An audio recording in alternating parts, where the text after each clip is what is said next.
New Zealand या Australia, ये एक ऐसा क्वेश्चन है जो भी बाहर निकलने की सोचता है, अब्रॉड में पढ़ने की सोचता है या जॉब के थ्रू जाना चाहता है, बाहर सेटल होना चाहता है, उसके दिमाग में हमेशा ये क्वेश्चन रहता है कि न्यूजीलैंड अच्छा है या ऑस्ट्रेलिया अच्छा है। तो आज की इस वीडियो में मैं दोनों कंट्री को कंपेयर करके आपको बताने वाला हूं कि आपके लिए क्या ठीक रहेगा। देखो, अगर आप अब्रॉड जा रहे हो, या तो आप पढ़ने के लिए बाहर जा रहे हो या आप जॉब करने के लिए बाहर जा रहे हो, तो इस वीडियो में हम कंपैरिजन करके देखेंगे कि कौन सा कंट्री आपके लिए बेस्ट रहेगा। मैं यहां पर किसी कंट्री को प्रमोट नहीं करने वाला, मैं सिर्फ अपने एक्सपीरियंस से ही बताऊंगा कि आप लोगों को कौन सा कंट्री सिलेक्ट करना चाहिए। इस वीडियो के एंड तक मुझसे जुड़े रहिए, क्योंकि मैं आपको ग्राउंड रियलिटी बताऊंगा कि सैलरी क्या है, कॉस्ट ऑफ लिविंग क्या है, कौन से सिटीज महंगे हैं, कौन से सिटीज सस्ते हैं और कहां पर जॉब अपॉर्चुनिटीज ज्यादा हैं, कहां पर यूनिवर्सिटीज अच्छी हैं। ये सारा हम इस वीडियो में डिस्कस करने वाले हैं। तो सबसे पहले बात करते हैं जॉब्स की। ये बात तो बिल्कुल सही है कि ऑस्ट्रेलिया न्यूजीलैंड से काफी बड़ा है, पॉपुलेशन भी काफी ज्यादा है, तो जॉब अपॉर्चुनिटीज भी वाकई में ज्यादा रहेंगी। बड़ी पॉपुलेशन की वजह से वहां की इकोनॉमी ज्यादा है, आईटी हो गया, हेल्थ केयर हो गया, कंस्ट्रक्शन हो गया, इंजीनियरिंग हो गया, तो ये सारी की सारी इंडस्ट्रीज में वहां पर थोड़ी सी यहां से डिमांड ज्यादा रहती है।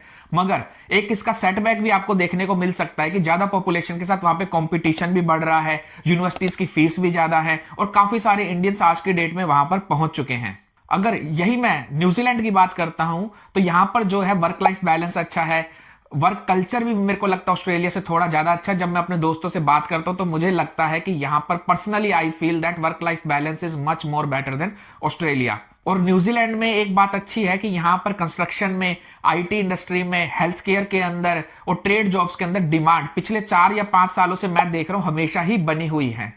तो अगर आप हाईली स्किल जॉब चाहते हो या करियर ग्रोथ पे आपका ज्यादा फोकस है, तो मैं आपको रिकमेंड करूंगा कि आप ऑस्ट्रेलिया जाओ।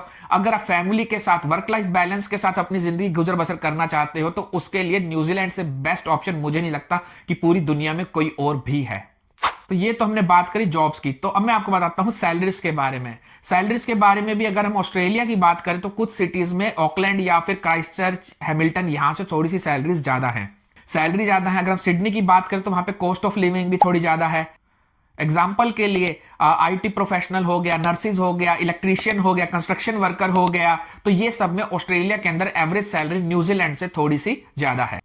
तो अगर इनकम ज्यादा है तो एक्सपेंसेस भी ज्यादा है। तो अगर मैं सेविंग्स की बात करूं तो ऑस्ट्रेलिया और न्यूजीलैंड के अंदर कोई खासा फर्क आपकी सेविंग में पड़ने नहीं वाला। इवन दो ऑस्ट्रेलिया के अंदर आपको सैलरी ज्यादा लगेगी, बट कॉस्ट ऑफ एक्सपेंसेस भी काफी ज्यादा है यहां से। तो अब मैं बात करने वाला हूं कॉस्ट ऑफ लिविंग की। अगर मैं सिडनी की बात करता हूं या मेलबोर्न जैसे बड़ी सिटीज की बात करता हूं, तो वहां पर कॉस्ट ऑफ लिविंग जो है न्यूजीलैंड में ऑकलैंड से, क्राइस्टचर्च से, हैमिल्टन से या क्वींसटाउन से थोड़ी सी ज्यादा है। रेंट भी ज्यादा है। रेंट, ट्रांसपोर्ट और चाइल्ड केयर, ये जो तीनों मोटे मोटे खर्चे होते हैं, इसके अंदर आपको ऑस्ट्रेलिया के अंदर ज्यादा पैसा स्पेंड करना पड़ सकता है। हाँ, न्यूजीलैंड भी ओवरऑल काफी एक्सपेंसिव है अगर आप इंडिया से कंपैरिजन करोगे या फिर यूरोप के और सिटी से कंपैरिजन करोगे, बट ऑस्ट्रेलिया से ये थोड़ा सा मुझे लगता है कि सस्ता है। मगर हाँ, इंडियंस को जब आप ईयरली बजट में बात करते हो तो वो जो डिफरेंस है वो और भी कम हो जाता है, क्योंकि जो हमारे यहां से, ऑकलैंड से या क्राइस्टचर्च से जो फ्लाइट्स हैं वो ऑस्ट्रेलिया के कंपैरिजन में काफी कम है और काफी एक्सपेंसिव है। फॉर एग्जांपल, अगर 4 लोग आप इंडिया जाते हो तो ऑस्ट्रेलिया से आपका 4 या 5 हजार डॉलर के अंदर वो खर्चा हो सकता है। मगर यहां पर पिछली बार जो मैंने टिकट बुक करी थी वो मुझे पड़ी थी $7,800 की, 4 लोगों की टिकट।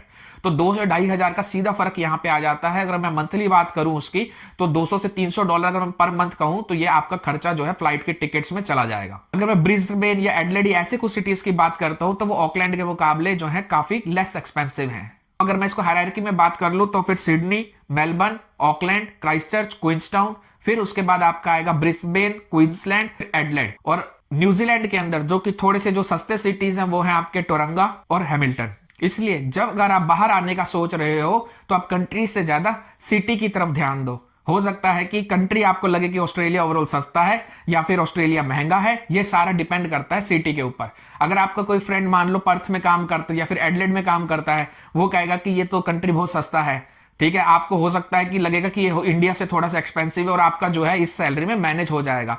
मगर वहीं पे अगर अगर आपकी जो है जॉब सिडनी में लग गई या मेलबर्न में लग गई, तो आप कॉस्ट ऑफ लिविंग का देखोगे कि इतना ज्यादा डिफरेंस है, इतना ज्यादा डिफरेंस है, और सारा के सारा डिफरेंस आ जाता है वहां की एकोमोडेशन की वजह से, रेंट की वजह से और ट्रांसपोर्टेशन की वजह से। और अब हम आते हैं सबसे इंपॉर्टेंट टॉपिक पे, जो कि है इमिग्रेशन या फिर पीआर। देखो, ये तो सही है कि इमिग्रेशन पॉलिसीज जो है सारा चेंज होती रहती हैं, ठीक है, पॉइंट सिस्टम भी चेंज होता रहता है, कुछ एक पैरामीटर्स भी चेंज होते रहते हैं। अगर मार्केट के अंदर जॉब डिमांड बढ़ती है तो उस टाइम पे पीआर मिलना या जॉब मिलना काफी इजी हो जाता है। मगर जो उनका ओवरऑल क्राइटेरिया है इमिग्रेंट्स का, वो जो है ऑलमोस्ट सेम रहता है। पिछले 5-6 साल में कोई खास फर्क पड़ा नहीं है। दोनों कंट्रीज की अपनी अपनी इमिग्रेशन पॉलिसीज हैं। ऑस्ट्रेलिया के अंदर जो है वो काफी ज्यादा इन्फ्लक्स हो चुका है इमिग्रेंट्स का, जिसकी वजह से उनकी पॉलिसीज काफी ज्यादा टाइट हो गई हैं। और न्यूजीलैंड के अंदर पॉलिसीज टाइट होना अभी शुरू हो रही हैं। तो अगर आप अगले 1 या 2 साल में आने का सोच रहे हो तो ये बहुत ही अच्छी अपॉर्चुनिटी है आप लोगों के लिए, क्योंकि 3 या 4 साल के बाद रूल्स हो सकता है कि इतने स्ट्रिक्ट हो जाएं वो आप क्राइटेरिया को मीट भी ना कर पाओ। और न्यूजीलैंड के अंदर सबसे अच्छी बात यह है कि कुछ पाथवेज ऐसे हैं, जैसे कि हेल्थ केयर हो गया, आईटी हो गया, कंस्ट्रक्शन हो गया और ट्रेड जॉब्स हो गया, जिसके थ्रू आपको यहां पर आना काफी इजी है अगर मैं ऑस्ट्रेलिया से कंपैरिजन करूं तो ऑस्ट्रेलिया सिलेक्ट करना है या आपने न्यूजीलैंड सिलेक्ट करना है, ये सिर्फ कोई जॉब्स, पीआर या फिर किसी और स्टेटस पे डिपेंड नहीं करता। ये सारा डिपेंड करता है कि आपके स्किल्स क्या है और आपके स्किल्स की वहां पर आगे जाके डिमांड क्या है। तो आप अपने स्किल्स में वहां पर कुछ अचीव कर पाओगे क्या? आपको अपने स्किल्स से जॉब मिल पाएगा क्या? आपको उसके बाद पीआर लग पाएगा या फिर आप वर्क टू रेजिडेंसी पाथवे को मीट कर पाओगे? तो ये सारा डिपेंड करता है आपके खुद के प्रोफाइल के ऊपर। तो सबसे पहले आपने अपना प्रोफाइल देखना है, उस प्रोफाइल के बाद आपने कंट्री देखना कि किस कंट्री में उसकी जॉब्स हैं, फिर उसके बाद आपने सिटी सिलेक्ट करना है, फिर उसके बाद आपने वहां पे पीआर और वर्क टू रेजिडेंसी का पाथवे देखना है। तो आप इस चीज का ध्यान रखो कि आपको हमेशा इस इंफॉर्मेशन से अप टू डेट रहना है। आप YouTube के अंदर जो है वीडियोस देखते रहो, ब्लॉगर्स के साथ टच में रहो कि क्या पॉइंट सिस्टम चल रहा है, उनके चैनल्स को सब्सक्राइब करो, मेरे भी चैनल को सब्सक्राइब करो। फिर उसके बाद आपने ऑफिशियल इंफॉर्मेशन साइट पर जाकर के वीकली देखना है कि कितने पीआर लग रहे हैं, आपकी प्रोफाइल से रिलेटेड क्या इंफॉर्मेशन आ रही है, और उसके बाद वहां पर कंट्री के अंदर रूल्स जो है कैसे चेंज हो रहे हैं और क्यों चेंज हो रहे हैं और कब वो लोग लीनियंट हो रहे हैं। जब आप पीआर अप्लाई करते हो तो सबसे ज्यादा फायदा तब होता है जब कोई भी कंट्री कहीं पर लीनियंसी बरतता है। जैसे मेरा एक सब्सक्राइबर था, तो वहां पे उनको मेलबर्न की तरफ से ही स्पॉन्सरशिप दी गई, ठीक है। तो वो पीआर जो है उनको सिडनी या कहीं और के लिए नहीं मिल रहा था, सिर्फ एक सिटी मेलबर्न के लिए मिल रहा था। तो वो उन चीजों से जो है वो देखते रहते थे, अपनी प्रोफाइल के थ्रू वहां पे जॉब्स देखते रहते थे। जैसे ही उनके वहां पे क्राइटेरिया मीट हुआ, मेलबर्न के थ्रू स्पॉन्सरशिप आई और 3 से 4 महीने के अंदर वो इंडिया से मेलबर्न मूव हो गए। तो अगर आप किसी एजेंट के थ्रू पैसा लगाना चाहते हो तो उससे बेटर तो मैं हमेशा ये कहूंगा, स्पेसिफिकली ऑस्ट्रेलिया और न्यूजीलैंड के लिए पूरा के पूरा प्रोसीजर इंग्लिश में है, सब कुछ इनकी वेबसाइट पे दिया हुआ है। आप अपना एप्लीकेशन खुद भी अप्लाई कर सकते हो। मैंने अपना पीआर का एप्लीकेशन खुद अप्लाई किया था, मैंने अपने वीजा के एप्लीकेशंस खुद अप्लाई किए थे। हम आते हैं एक इंपॉर्टेंट पार्ट के ऊपर, वो है वर्क लाइफ बैलेंस। देखो, अगर मैं वर्क लाइफ बैलेंस की बात करता हूं तो यहां पर तो न्यूजीलैंड विन करता ही है। सिर्फ ऑस्ट्रेलिया से ही नहीं, दुनिया का कोई भी कंट्री हो, मुझे नहीं लगता कि न्यूजीलैंड से अच्छा वर्क लाइफ बैलेंस वहां पर होगा। सुनने में आया कि फिनलैंड में काफी अच्छा है, स्वीडन में काफी अच्छा है। मैं काफी महीने के लिए वहां पर था किसी प्रोजेक्ट के ऊपर, मगर मुझे ये कंट्री स्कैंडिनेविया कंट्री से भी ज्यादा अच्छा लगा। न्यूजीलैंड का लाइफस्टाइल बिल्कुल फैमिली ओरिएंटेड लाइफस्टाइल है। चाहे आप स्कूल की बात करो, हेल्थ केयर की बात करो, घर के आसपास पार्क्स की बात करो, सब कुछ बिल्कुल फैमिली ओरिएंटेड है। जो भी गवर्नमेंट प्लान करती है वो फैमिली को लेकर के ही प्लान करती है। आप किसी भी एरिया में जाओगे, आपको आधे से 1 किलोमीटर के अंदर जो है वहीं पे स्कूल मिल जाएगा। आप उसी जोन के अंदर रहोगे, अपने जो बच्चे को आप वहीं पे साथ वाली स्कूलिंग पे भेजोगे, ठीक है। आसपास आपको मेट्रो स्टेशन मिल जाएगा, फिर उसके बाद आपको आसपास शॉपिंग कॉम्प्लेक्स या मॉल मिल जाएगा, रेस्टोरेंट्स भी आसपास होंगे। तो बिल्कुल जो है प्लान्ड सिटीज हैं ये सारे के सारे, इसलिए यहां पर जो है वर्क लाइफ बैलेंस बहुत अच्छा है। फॉर एग्जांपल, जैसे हम लोग दिल्ली में एक जगह से दूसरी जगह जाते हैं, कम्यूटेशन में इतना ज्यादा टाइम लग जाता है, यहां पर भी लगता है, बट वो पीक आवर्स में लगता है जब हम ऑफिस जाते हैं। बट उसके बाद हम 15-20 मिनट में कहीं से कहीं पे भी पहुंच जाते हैं। और हर वीकेंड हमारा ऐसे होता है जैसे हम किसी ना किसी पिकनिक पे गए हों। घर के आसपास आप कहीं चले जाओ, आपको पार्क मिल जाएगा, बीचेस मिल जाएंगे, माउंटेन्स मिल जाएंगे, है फॉरेस्ट मिल जाएगा। अगर आप जॉगिंग करने के शौकीन हो तो बहुत ही बढ़िया लोकेशन है यहाँ पर घूमने के लिए। कहीं पर भी, सिर्फ 1 या 2 जगह नहीं, पूरे के पूरे ऑकलैंड ले लो, क्राइस्टचर्च ले लो, हैमिल्टन ले लो, किसी भी सिटी में चले जाओ। अगर आप मैच के शौकीन हो तो आप देखते होगे यहाँ पे पार्क वाले मैचेस होते हैं, जहाँ पे मैं भी देखने गया था, बीच मैट नीचे लगा के हम लोग ग्राउंड में मैच देख रहे थे। अगर आप वीकेंड पे बीचेस, हाइकिंग या आउटडोर के शौकीन हो तो न्यूजीलैंड को आप आंख बंद करके चूज कर सकते हो। बात करता हूं यहाँ पे वेदर की और ट्रैवल की। देखो, ऑस्ट्रेलिया का जो वेदर है वो यहाँ से काफी अलग है, काफी गर्म वेदर है। और यहाँ पर जो है सारे मौसम होते हैं, गर्मी, सर्दी, बारिश, सब कुछ यहाँ पर आपको देखने को मिलेगा। तो ये सबकी अपनी अपनी पसंद है। कुछ लोग जो गर्मी में रहना चाहते हैं तो उन्हें ऑस्ट्रेलिया ज्यादा अच्छा लग सकता है, मगर जो लोग सर्दी में रहना चाहते हैं तो हो सकता है उन्हें न्यूजीलैंड थोड़ा सा ज्यादा अच्छा लगे। और एक और सबसे इंपॉर्टेंट पॉइंट आ जाता है ट्रैवलिंग का। न्यूजीलैंड नो डाउट इंडिया से बहुत दूर है। आप बैठे बैठे प्लेन में थक जाओगे यहां पर पहुंचने के लिए, और हो सकता है कि आप 1 साल 2 साल बाद जब इंडिया जाओगे तो आप कहोगे कि मैं अपना ट्रिप जो है हर साल प्लान नहीं करता क्योंकि फ्लाइट्स बहुत लंबी हैं, मैं जो है हर 2 साल में एक बार जाया करूंगा। तो कोई फैमिली गैदरिंग्स होती हैं वो सब भी आपको मिस करना पड़ेगा क्योंकि फ्लाइट्स बहुत ज्यादा लंबी है। अब मेरे को मैं 10-15 साल पहले मलेशिया में रह चुका हूँ, सिंगापुर में रह चुका हूँ, वियतनाम में रह चुका हूँ। तो प्रोजेक्ट की लोकेशन जहां होती थी मुझे ट्रैवल करना होता था, डायरेक्ट फ्लाइट्स होती थी, 6 से 8 घंटे में कहीं पे भी पहुंच जाते थे। मगर यहाँ पर आपको डायरेक्ट फ्लाइट्स भी नहीं है, बीच में कहीं पे सिंगापुर में, मलेशिया में, हांगकांग में या किसी भी लोकेशन पे आपको होल्ट लेना पड़ेगा। या फिर अगर आपके पास ऑस्ट्रेलिया का वीजा है तो आप वाया ऑस्ट्रेलिया आओगे तो आपको डायरेक्ट फ्लाइट ऑस्ट्रेलिया तक की मिलेगी, फिर वहां से फिर एक चेंज करनी पड़ेगी।